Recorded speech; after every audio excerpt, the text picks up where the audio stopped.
This video is for you if you're new to mixing, you're frustrated with the mixing process, or your mixes just take forever.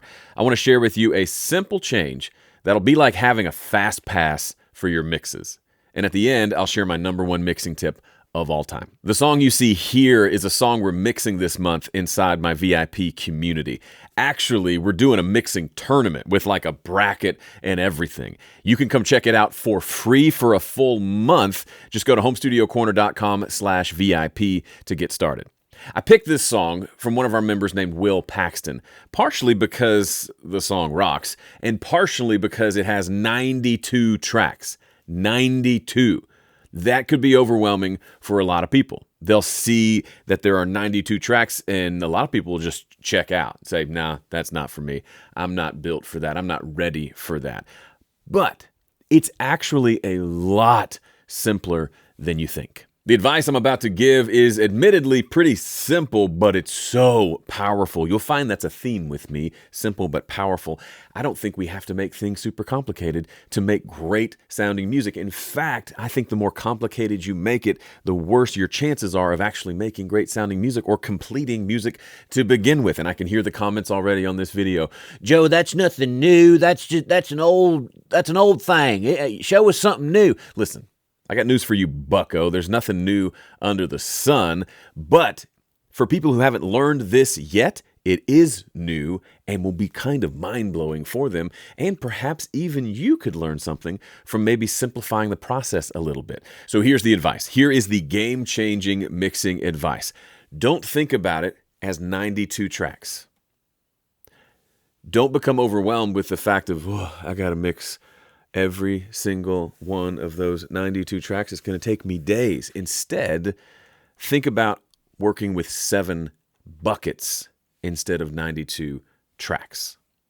Let me show you. All right, here are those 92 tracks. We can barely fit them on the screen. If we zoom in a little bit, we can take a quick tour and see we've got lots of drums, we've got some bass stuff, lots of guitar stuff, a good amount of like keyboard and strings and pads, and then there's vocals, and then there's background vocals and lots of background vocals. That's a lot. And when we zoom all the way out, we see this mass of audio. But what if we changed it and only saw it as 7 buckets? Well, let's see what that would look like. Instead of this massive, overwhelming thing, it becomes this. Which one looks easier on the eyes? Okay, I tricked you a little bit. This one is gray and disgusting, and this one is colorful. But check it out. This is the same exact number of tracks. If I hit play right now, you'd hear the exact same thing, but this one looks more manageable. What's happening? Well, instead of looking at 92 tracks, we actually are only looking at 7 buckets. Drums, bass, electrics, acoustics, keys, vocals, background vocals. Those are my 7 buckets. This is actually how I build my mixing template. I have those 7 buckets. I don't always use all of those buckets. Occasionally, I need an extra bucket, but those get the job done probably 80-90% of the time. What are these buckets? The specifics don't matter as much as the concept. In case you're wondering, I'm using Studio One. These are folders. They're also buses. What is a bus? A bus is a thing that allows you to manage a whole bunch of tracks with one fader and one set of plugins. If we switch over to the mixer, we'll see the same thing. These are just 7 buses. This is a lot easier on my brain than this. I mean, look at this. I literally have to scroll for days just to get through all the tracks in this session. This makes me feel things and not good things, whereas this suddenly feels completely manageable. So what are we doing? We're utilizing the software to make life simpler. If we had to do this in the analog world, we'd need like a big console and 4 24-track tape machines just to do what we're doing here. So we can do all of that with just a regular computer, and we can simplify it down by using things called buses. So what are buses? I'm using the term bus and folder interchangeably. They're technically separate things, but here in Studio One, I've got all my drums in a bus, and I can open and close this folder and only focus on the drums, then I can close it. Then I can come just focus on the bass tracks. Yes, there are 4 or 5 bass tracks. I can just focus on those and then close it. Same with electrics. Acoustics will be the easiest of the bunch because there's only 2. Keyboards, there's a lot of different things. I tend to lump like strings into the keyboard area. There's a lot there to deal with. And then the vocals, there's not as many, but there's a few. And then the background vocals are one of the bigger groups. Just by thinking about it this way, I already feel calmer because I think, okay, I can handle drums, I can handle bass, I can handle guitars, I can handle keyboards, vocals, background vocals. I can do that.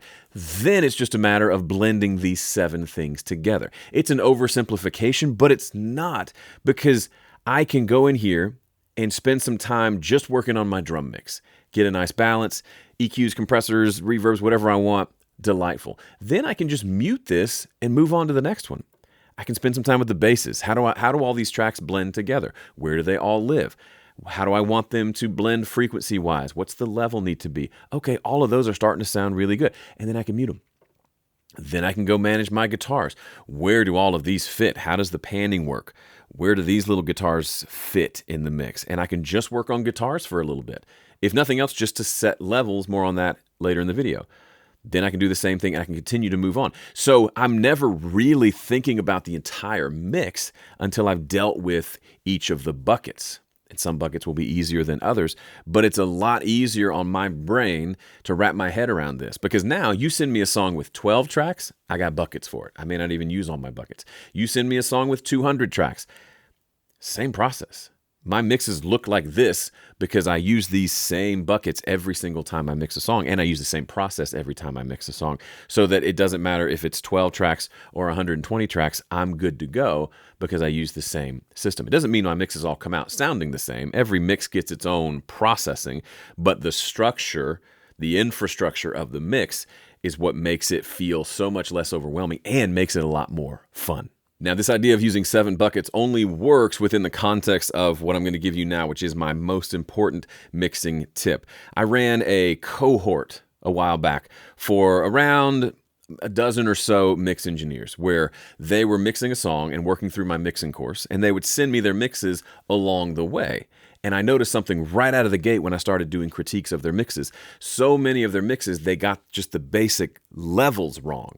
Things like the guitars were super loud and I couldn't hear the drums at all. Things that to me seemed obvious, but to them, they didn't realize that they had messed up the levels. And that's why here's the most important tip I can give you.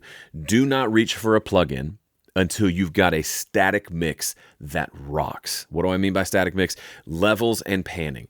The raw tracks, get those sounding as good as possible. Get all the balances and levels right or close to right before you reach for a plugin.